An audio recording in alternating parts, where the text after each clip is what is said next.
조롱하는 소리와 유혹에 흔들리지 마십시오라고 하는 제목으로 말씀드리려고 합니다. 제목만 들어도 오늘 본문의 말씀이 아수르 사람들이 남유다에 쳐들어와 가지고 이스라엘 사람들을 조롱하는 내용이 들어있구나 이렇게 아실 수 있을 거예요. 사실 오늘 방금 읽어드린 25절까지에만 조롱의 내용이 있는 게 아니고 오후에 살펴볼 내용에도 조롱이 가득 차 있습니다. 근데 그 조롱의 내용도 너무 방대하기 때문에 많기 때문에 좀 나누어서 오전 오후 이렇게 말씀드리려고 하는데요. 지금 북이스라엘에는 호세아 3년째 되는 상황에 남유다의 아하스라고 하는 12대 왕이 죽고 그 다음에 그의 아들 히스기야가 13대 남유다의 왕으로 등극해가지고 29년을 재위합니다. 히스기야가 정말 하나님 앞에서 정직하게 행했죠. 반면에 그의 아버지는요. 아버지하고는 전혀 딴판이에요. 아버지 12대 아하스는요. 하나님 보시기에 둘째 가면 서러울 정도로 악하게 행했던 사람이에요. 뭘 했길래 그래요? 그가 이방의 가증한 풍속을 따라서 우상을 섬겼고 남유다의 왕이면서도 북이스라엘 열왕들이 했던 식으로 그렇게 살았었어요. 뿐만 아니라 우상 섬기는 일 따라하면서 인신제사를 드렸죠. 산당 또 작은 산 위에 영험하다 생긴 산 올라가가지고 거기다가 우상 만들어 놓고 우상을 섬기는 일, 그것뿐만이 아니죠. 아수르 왕에게 친한 척 보이기 위해서 아수르 왕이 아람의 다메섹 수도를 공격해가고 차지했을 때 그 다메섹에 가서 아수르의 왕이 차려놓은 그 이방 우상 섬기는 제단을 보고 그대로 본따서 이쪽에라도 만들어 놓고 우상을 섬기는 일을 그렇게 했어요. 하나님이 좋아하실 일이 없고 하나님이 좋아하지 않는 일을 반대로 계속해서 했던 청개구리 집안의 대표 선수였습니다. 반면에 아들 히스기야는 우리가 알다시피 너무나도 정직하게 하나님 앞에서 행했던 칭찬받았던 이스라엘 왕들 가운데 가장 선한 왕 중에 하나로 꼽힐 만큼 그런 다윗과 같이 행하여 여호와 보시기에 정직하게 행했다 그렇게 기록하고 있지 않습니까? 이스라엘 남유다의 고질적인 병이 뭐였죠? 산당이에요. 산당. 근데 그 산당을 정말 어느 왕도 없애지 못했는데 히스기야 왕 때 와가지고 산당을 없앴어요. 그러니 하나님 보시기에 야 정말 너 마음에 든다 이렇게 이야기할 만한 왕이 바로 히스기야 왕이었습니다. 심지어는 이스라엘 백성들이 그 기념에서 옛날에 광야에서 죽을 수밖에 없는 처지에 있을 때 그 노뱀 쳐다봐가지고 살아났던 그걸 기억해가지고 죽을 사람이 그거 쳐다보니까 살아났다 해가지고 기념물로 만들어 놓은 노뱀 그것조차도 사람들이 우상처럼 뭔가 거기 신비한 능력이 있는 것처럼 잘못하고 거기 앞에 분양하니까 그것을 없애버리고 뭐라고 했어요? 단지 그것은 뭐에 불과하다? 노조각, 느우수단이라고 일컬었던 것입니다. 하나님을 온전하게 섬기고 하나님의 능력이 임하도록 해야지 노조가 그거는 임하도록 하는 수단에 불과한 거지 그거는 아무것도 아니다 이거예요. 우리도 실제로는 정말 아무것도 아닌 노조각, 느후수단 같은 것들을 바라보면서 그것이 우리에게 힘 있는 것이냐 그것이 우리에게 능력을 주는 것이냐 오해하고 착각할 때가 많은데 우리가 힘 있는 것으로 여기는 권력이나 돈이나 이런 것을 뭘로 여기라는 거예요? 노조각, 느후수단. 사도 바울식으로 이야기하면 뭐라는 얘기예요? 배설물. 조금 촌스럽게 이야기하면 똥.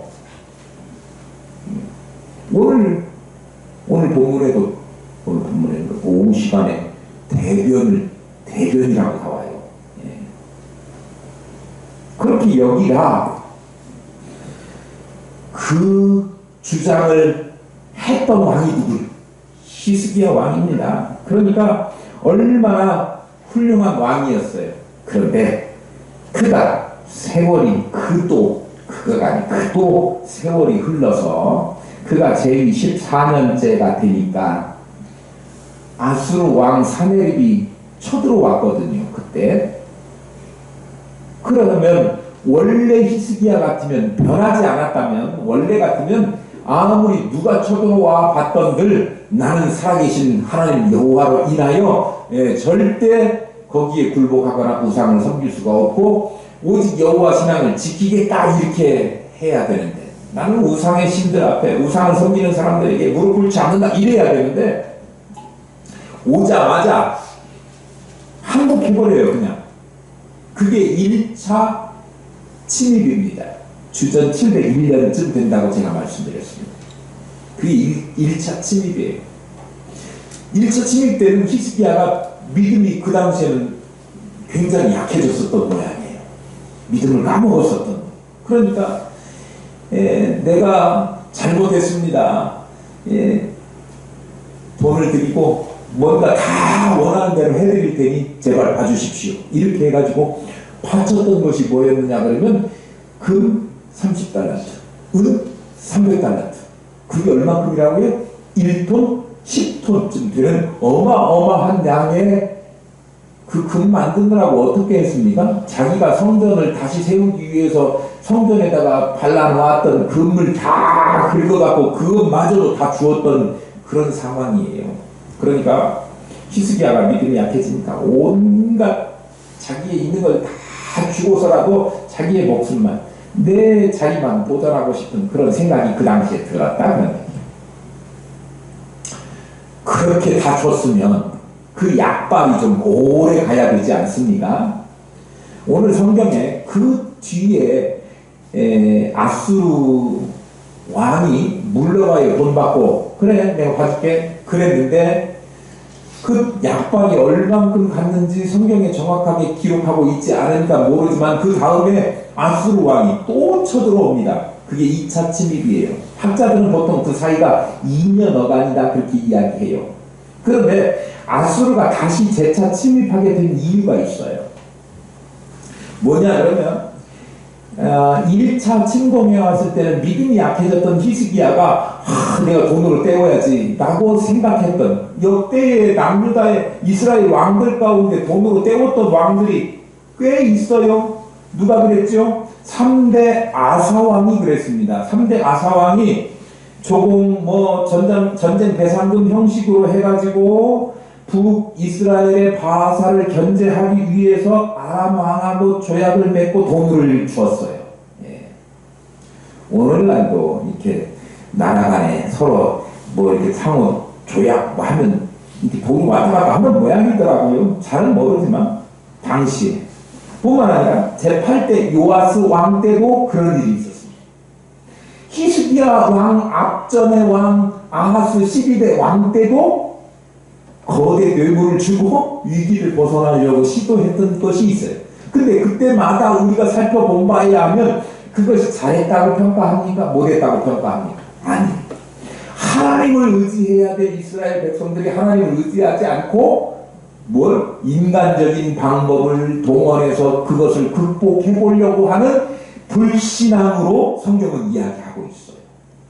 그러면 히스기야 정도 되면 역대 왕들 중에 하나도 아니고 적어도 3명 이상이 그렇게 자기 바로 앞 선 왕도 그렇게 했는데 그 세 왕들 예를 들었지만 그 왕들이 돈 주고 평화를 사오려고 했지만 그 평화가 정말 길게 가지 않고 오히려 그것이 올무가 돼가지고 더 큰 화를 불러오고 더 큰 한 차례도 이득을 본 경우가 없어요. 왜요? 인간적인 방법으로는 통하지 않는다. 이것을 하나님이 보여주시는 거예요. 더 큰 문제와 위기가 그들에게 찾아왔습니다. 우리가 쭉 살펴오면서 그거 보지 않았습니까? 그러면 히스기야가 그런 역대 사실을 기억하고 알고 있었을 테니까 그렇게 하지 말았어야 되는데 1차 때는 급한 나머지 위기가 오니까 그것을 돈으로 또 인간적인 방법을 동원해서 해보려고 그렇게 했었다 그래요. 그런데 이 위기 앞에 잠깐이지만 무너졌던 히스기야가 이제 정신을 차린 거예요. 어떤 정신? 그 사이 2년 사이인가 뭐 정확하게 우리가 알 수는 없지만 1차 침공해가지고 돈 받고 물러났던 그 사이, 물러났다가 다시 쳐들어온 2차 침공 그 사이에 그가 마음에 변화가 생겼어. 내가 아수르가 아무리 뜨는 신흥 강대국으로 부상하고 있더라도 내가 아수를 두려워하지 않을 것은 하나님이 우리와 함께 하시면 능히 헤쳐나가고 이겨나갈 수 있다. 그런 생각을 가지게 된 거예요. 그러니까 온전히 하나님만 의지해야 되겠다라고 하는 마음이 그에게 생겼다. 그런 말씀입니다. 그래서 아수르 왕에게 바치던 조공 같은 것, 약속했던 그런 것들을 이행을 하지 않고 뭐 한 거예요? 배신을 한 거예요. 아수르 입장에서 배신이죠. 예. 우리 입장에서 히스기야는 원점으로 다시 제대로 돌아온 거죠. 예. 제대로 돌아왔어요. 그런데 히스기야가 바치던 이 조공이나 이런 것들이 안 오고 배신을 하니까 아수르 왕 입장에서는 네가 우리한테 성전 기둥에 있는 금까지 다 긁어서 줬는데 경제적으로 파탄났고 그 사이에 시간도 별로 흐르지도 않았는데 군사력이 막 막대하게 증가한 것도 아닌데 네가 도대체 뭘 믿고 나를 배반하느냐, 그런 마음이 생겼던 것이죠. 이거 가만 놔두면 안 되겠네, 혼쭐 내줘야지. 그래가지고 자기의 측근 사람들 3인방을 붙여가지고 유다를 침공하게 한 내용이 오늘, 그러니까 지난주까지 살펴본 내용은 1차 침공, 오늘은 2차 침공인 거예요. 17절 아수르 왕 다르단과 랍사리스 왕 랍사게로 하여금 대군을 거느리고 라기스에서부터 예루살렘으로 가서 히스기야 왕을 치게 하며 그들이 예루살렘으로 올라가니라. 그들이 올라가서 윗못 수도 곁 곧 세탁자의 밭에 있는 큰 길에 이르러 서니라. 아수르 왕이 그의 신하들 3명, 거기 나와 있는 사람들 3인방을 시켜가지고 대군을 이끌고 가가지고, 제가 지난번 오후 시간에 블레셋 근방에 있는 라기스 보여드렸죠. 거기에서부터 예루살렘까지는 그다지 멀지 않은데 예루살렘을 침공하게 했습니다. 아수르에 의해서 파견받은 신하들 나와 있죠. 누가 나와 있어요? 다르단. 이 다르단이라고 하는, 다르단, 랍사리스, 그 다음에 랍사게 이렇게 나왔는데 사람 이름처럼 우리가 혼동할 수 있는데 사람 이름이 아니고 직책입니다. 관직명이에요. 다르단은 아수르 제국에서 어떤 공무원들 중에 최고 1순위 공무원이라고 이야기할 수 있는 모든 관리들 중에서 가장 높은 직책, 대통령 빼고 왕 빼고 누구요? 국무총리에 해당하는 사람이에요. 그러니까 이 사람은 지금 이제 이따가 비난할 때 별로 언급하지 않아요. 뒤에 그 중에 3인방 중에 제일 따따따따하게 생긴 사람이 이야기하는 거지. 두 번째 나온 사람 누굽니까? 랍사리스. 이 랍사리스는 어떤 직책이냐면 왕의 측근에서 보좌하는 내시장이라고 이야기해요. 내시하면 우리는 어감이 별로 좋지는 않지만 오늘날 대통령 옆에 최근접해서 그의 이야기를 상의하고 이야기하는 그런 사람, 비서실장이라고 이야기해 주셨네요. 그쯤 되는 사람. 랍사게는 술 맡은 관원장. 옛날에 그런 직책이 많죠. 술 맡은 관원장. 근데 이 술 맡은 관원장 우리가 시시하게 소믈리에 이 정도로 이야기하지만 그런 차원이 아니에요. 그 술관원장이라고 이야기하지만 술은 되게 뭐 할 때? 연회나 잔치할 때 하잖아요. 그러니까 큰 연회나 왕궁에서 나라에서 국빈을 초대하거나 이럴 때 열어지는 그런 모든 일을 계획하고, 그리고 외교상으로도 다른 나라의 국빈들을 초대하고 이런 업무까지도 다 관장하는 게 그렇고, 그럼 대통령의 오늘날로 말하면 의전비서관이나 아니면 의무부 장관쯤 되는 사람, 대통령하고 최측근에서 일하는 사람이에요. 외무부 장관이나 뭐 이런 거 하려면 외국어 잘해야죠. 납작하게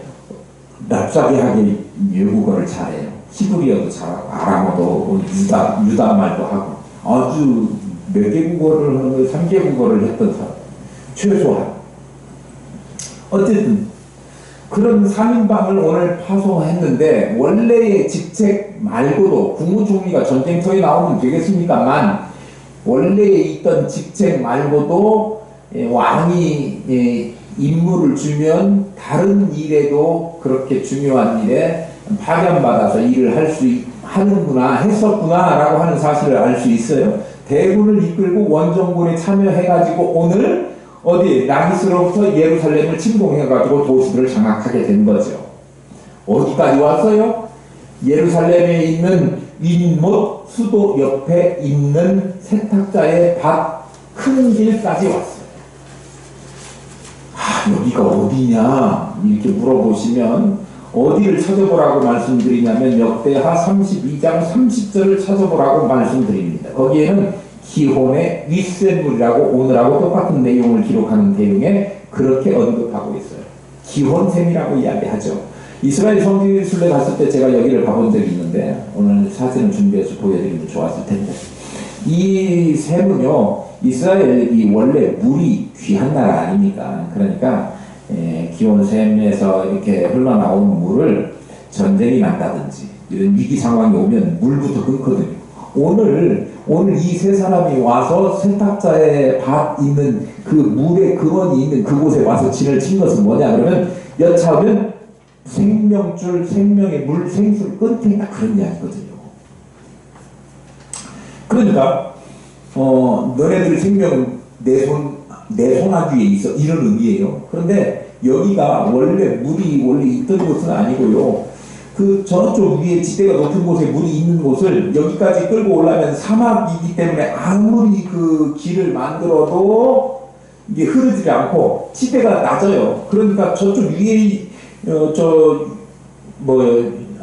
저쪽 샘 원천 있는 데보다 여기 지대가 좀 높으니까 거기서부터 물이 오기가 어려우니까 그 물을 어떻게 해야 되느냐 그러면 지하 땅 수로를 땅에 파가지고 그렇게 해가지고 그 물을 길어서 먹거나 이렇게 하죠. 세탁도 하고. 그래서 세탁자의 밭이 거기가 있는 거예요. 넓은 공터가 있고 세탁물만 널어놓는 것이 아니고 거기에는 집회를 위해서 사람들이 모이기도 하고 그런 장소로 쓰였던 곳이에요. 제가 뭐라고 했죠? 지하로 물이 흘러오도록 만든 거 누가 만들었냐 그러면 히스기야 때 만들었어요. 히스기야가 이 사람들이 쳐들어올 것이 염려돼가지고 이 생명줄 이거를 만들어 놔야 되겠다 해서 만들어 놓은 것이, 그러니까 지하에 물이 흐르게 굴을 파야 되잖아요. 그 굴을 사람 하나 둘이 비켜가지도 못해요. 사람 하나 간신히 지나갈 수 있을 만한 곳에 정말 지금도 아주 깨끗한 물이 흐릅니다. 그게 히스기야 터널이라고 불러요. 히스기야 터널이라고. 그 밑에 물이 계속 흘러요. 어찌됐건 그 예루살렘 성막 골짜기를 따라서 이렇게 속으로 아래로 흘러내리던 지하 샘물, 그것을 지하 수로가 있는 곳에 이제 그 집결지라고 할까요? 물을 길어서 쓰는 용도가 있는 땅이라고 할까요? 그런 곳이에요. 거기에 모여서 거기까지 왔어요. 그래가지고 히스기야 나와 이렇게 하니까 아무리 히스기야가 일개 국무총리가 왔다고 거기다가 왕이 그렇게 하겠습니까? 급을 맞춰야지. 이쪽에서도 대충 급을 맞춰갖고 내보냅니다.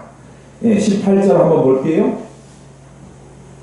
그들이 왕을 부르매 hil기야의 아들로서 왕궁의 책임자인 엘리야김과 서기관 셈나와 아삽의 아들 사관 요아가 그에게 나가니 그랬습니다. 북이스라엘은 아수르 3인방이 오니까 남유다 3인방이 나가요. 그 중에 누구예요? hil기야의 아들로서 왕궁의 책임자 엘리야김, 그 다음에 나라 왕실의 모든 문서를 관장하는 사람이 서기관인데 그 사람이 셈나, 그리고 아삽의 아들로 왕의 일거수일투족 말 이런 것들을 다 기록하는 사람이었던 사관 요아, 이 사람이 나가게 됩니다. 이 사람들에게 아수르의 3인방 중에 랍사게 뭐라고 그랬죠 아까? 외교부 장관이나 아니면 의전 비서관쯤 해당하는 이 랍사게가 아수르 왕의 말을 대신 전달합니다. 뭐라고요? 내가 의뢰하는 이 의뢰가 뭐냐? 19절에서 20절까지 기록되어 있는데요. 내가 의뢰하는 이 의뢰가 뭐냐?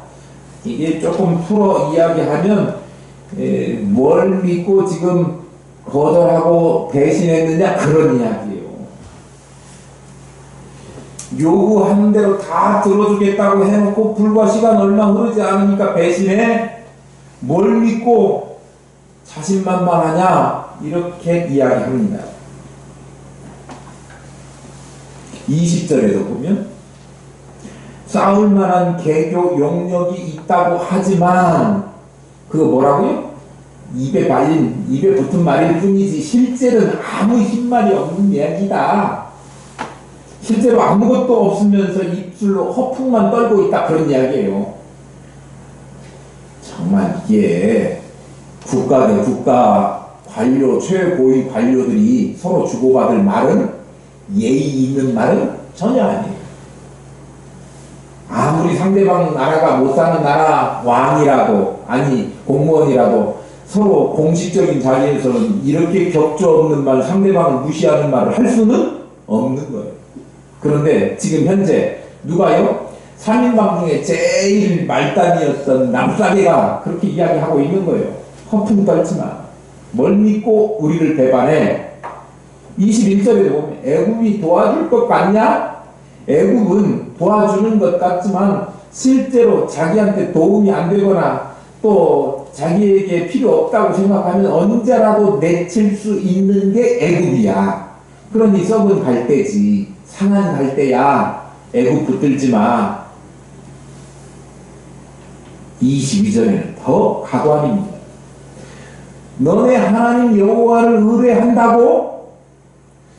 야, 이면 제단 산당도 다 부셔버린 마당에 하나님 여호와 그 예루살렘 성전에서만 제사할 수 있고 다른 곳에서는 제사도 못해서 그 곳을 지키고 있는 여호와 하나님이 실제적으로는 없을 텐데 누가 도와준다고, 하나님이 도와준다고? 웃기는 소리 하지 마. 이렇게 이야기하고 있는 거예요.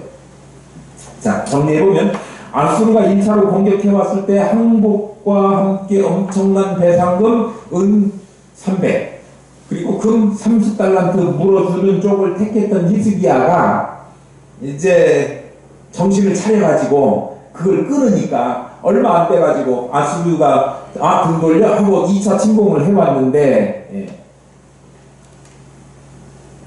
어떻게 그걸 하냐고요? 30절 한번 볼게요. 30절에 보면 랍사게가 히스기야가 한 말을 하는 그대로 옮겨서 이야기하는데 그거 거짓말이다 이렇게 이야기하는 대목이 있어요. 히스기야가 어떻게 이야기했냐면 30절 또한 히스기야가 너희에게 여호와를 의뢰하라 함을 듣지 말라.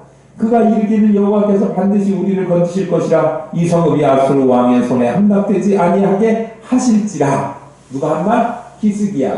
히스기야가 이렇게 달라졌어요. 원래 믿음 신앙을 회복했다 그런 말이죠. 그런데 그 말을 어떻게 하라고? 고집지 말라 라고 랍사게가 이야기하는 거거든요. 근데 랍사게 말을 우리가 믿을 건 아니고요. 히스기야가 이스라엘 백성들에게 이렇게 말했다. 이거는 공식적인 자리에서 한 말이기 때문에 거짓말을 하거나 그렇게 할 수는 없는 것 아닙니까?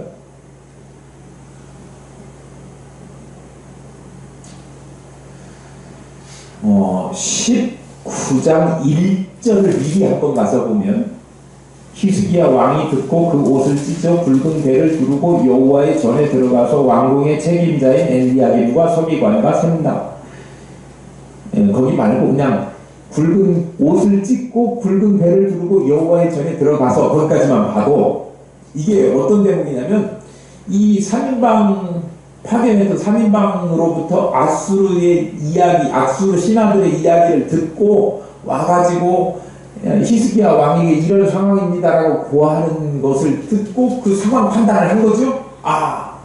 그리고는 어디로 왔느냐 그러면 그것을 어디 외교부 장관 다시 오라고 그래. 저 돈 얼마나 주면 물러가. 이렇게 하지 않고 다른 생각 하나도 않고 붉은 배 하나님 앞에 전적으로 매달리겠다라고 하는, 회개하겠다고 하는 그런 의미예요. 그리고 어디로 왔어요? 여호와 전에 갔다. 히스기야가 완전히 달라졌죠. 오늘 이 본문 말씀 말고도 시간이 많이 가서 제가 확인을 못 시키는데 오후 시간에 제가 확인 시켰어요. 오후 시간에 보면 히스기야가 달라져가지고 백성들에게 정말 여호와가 구원하실 것이니 멸망치 않게 하실 것이니 여호와만 바라보라. 다른 데 쳐다보지 마. 이런 이야기 한 내용이 있어요. 그러니까 히스기야가 완전 일시적으로 그렇게 입자되는 마음이 약해졌지만 다시 믿음이 회복되어서 용기 있게 백성들에게 하나님을 섬기라고 이렇게 이야기하는 것을 볼 수 있습니다. 하나님만 전적으로 의지했어요. 그러니까 사내립쯤은 눈에 들어오지 않고 무섭지 않아서 사내립과의 약속을 저버리고 배신할 수 있었던 거예요.